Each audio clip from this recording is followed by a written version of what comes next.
Hi everyone, welcome back to Sew with Adeshola. In today's tutorial, we'll be learning how to cut and sew this beautiful cottage skirt.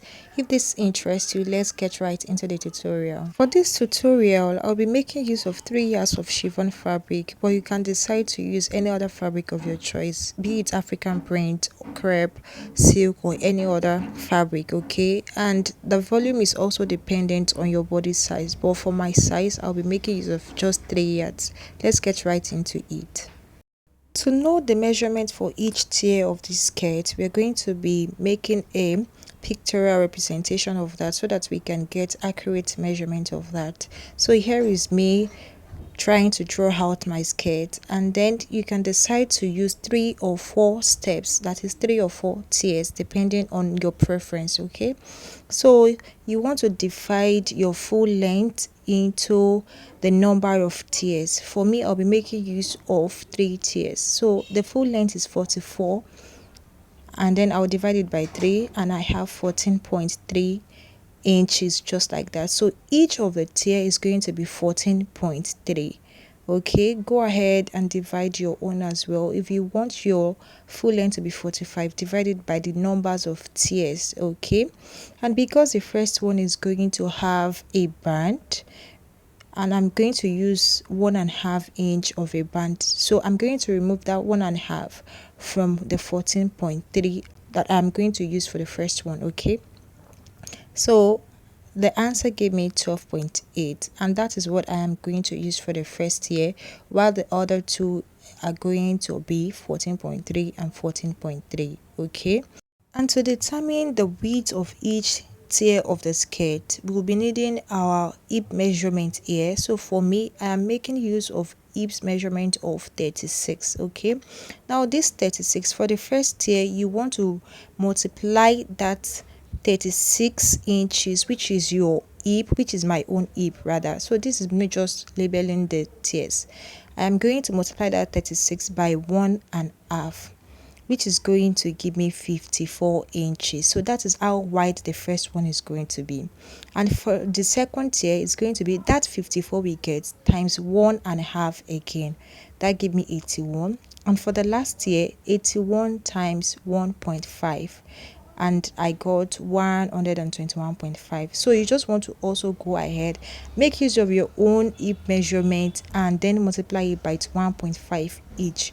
I hope you understand it for A, B, and C. Okay, so that's just all we need to do with the measurements. Then I'll proceed to go and cut it out on my fabric and bring to us to see what I had after I was done cutting. Okay, so this is what I had. I have the first tier, which is A, the second one, and the third one. You can see the second and the third is equal in length, while wider than each other, and you can say the first one is smaller in length. Then I went ahead to add 1 inch to it each. For joining, this is going to be joined to each other, so we need to add our sewing allowance to it. I added just 1 inch to each tier. I hope you understand it. So the next thing is to open it up, just like I am doing right here.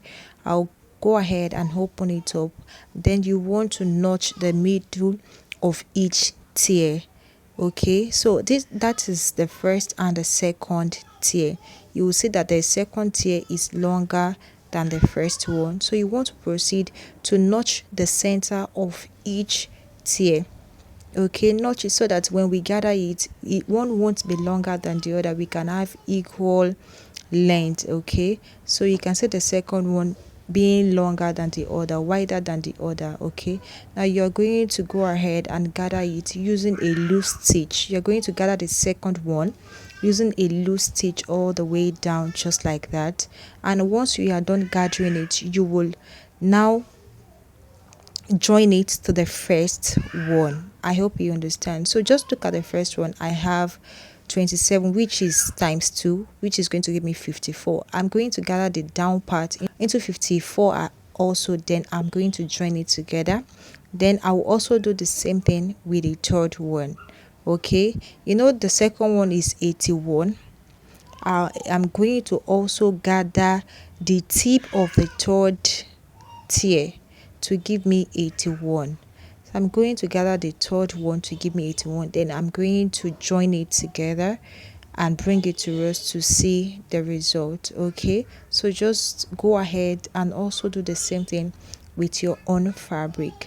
And this is what I had after I was done. You can see I have gone ahead to join the first to the second one and also the second tier to the third one, so it's giving us that length. And also as the first one, I also gathered the waistline to give me the measurement for my waist. Okay, so you want to gather the first one to give you the measurement of your waist. And I've also gone ahead to cut out a band. You know the band is going to be 1.5. Then I went ahead to cut out 2 inches on fold. Then I went ahead to also iron an interface to it to give it that firmness. Then you're going to just place it on the wrong side. Okay, place it on the wrong side of your skirt, just like that, and sew it all the way down. And once you are done, you want to turn it to the other side and top stitch.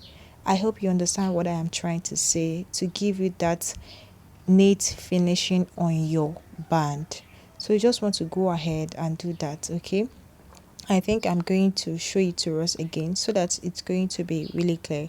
Just place the right side of your band on the wrong side of your skirt and sew it down with half of an inch, just like that. And after you are done sewing it, then you want to take the other part and place it on the right side like that, and then stitch down with half inch as well. Okay, so that is going to give us our band. And then I'll go and do that and bring to us to see what we have. This is what I had after I was done. So you can see my band looking so neat and pretty. There is no rough edges or stitches, our seam showing in one side of the skirt. Okay, now the next thing is for us to fix our zipper. So I'm placing my tape rule to measure out the length of my zipper. I'm going to just place it right there, and I saw that 8 inches is going to be long, so I'm just going to mark it above the zipper just like that. Then I'll go ahead and sew the rest, join it together, then fold the hem of your skirt. So I'm just going to take it to my sewing machine and do that, and I will bring to us the final look. And this is what I had after I was done sewing. You can see how pretty and nice it is. You can see how beautiful it is as well, looking so gorgeous. So if you have learned one thing or the other from this tutorial, do well to give this tutorial a thumbs up. Make sure you like it, comment, share, and turn on your notification to get notified when I post a new tutorial. Bye.